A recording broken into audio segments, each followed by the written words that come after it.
Did you guys just hear something?" The four men stopped their activities and listened for a moment. "I didn't hear a thing," the lean gunman in buckskins replied. His blue eyes twinkled as he grinned at the beautiful, muscular woman standing next to their vehicle. "You must be getting jumpy in your young age."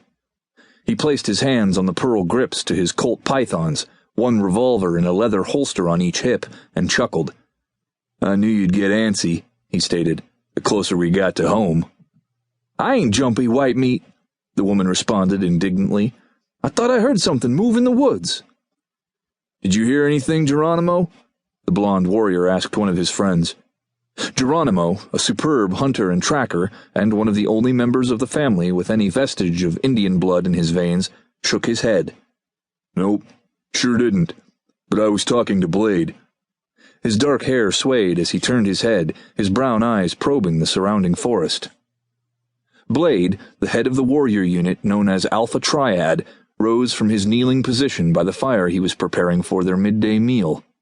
His massive muscles rippled in the sunlight, his brawny hands hovering near his prized bowie knives as he faced the woman. "Are you positive you heard something, Bertha?" he demanded. The dusky woman nodded, her curly hair bobbing. "I'm a soldier with the nomads, remember? I know my business," she affirmed with conviction. Blade ran his left hand through his wavy dark hair, his gray eyes scanning the nearby trees. It was possible Bertha was mistaken. After all, she had spent her entire life in the Twin Cities, and she was not accustomed to the outdoors and the normal sounds associated with the creatures inhabiting the tall timber.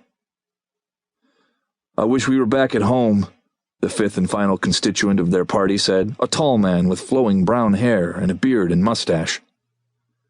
"We'll be there by tonight, Josh," vowed the gunman. He raised his right hand and felt the stubble on his chin and the corners of his blonde handlebar mustache. "Good thing, too. I could use a bath and a shave." "You sure can, Hickok," said Geronimo. Blade was still trying to detect movement in the nearest undergrowth. Nothing.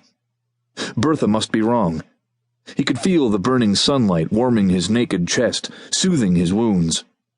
The run-in with the Watchers and the brutes had been costly. He still experienced sharp pain every time he moved, both in the gaping tear in his right shoulder and the bullet crease in his right side.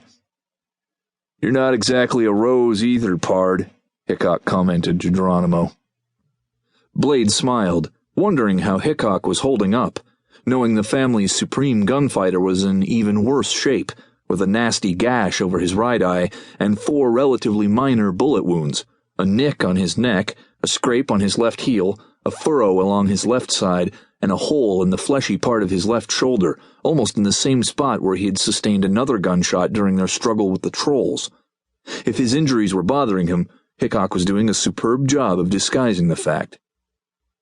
Bertha, the woman they'd saved from the Watchers, had also been hurt.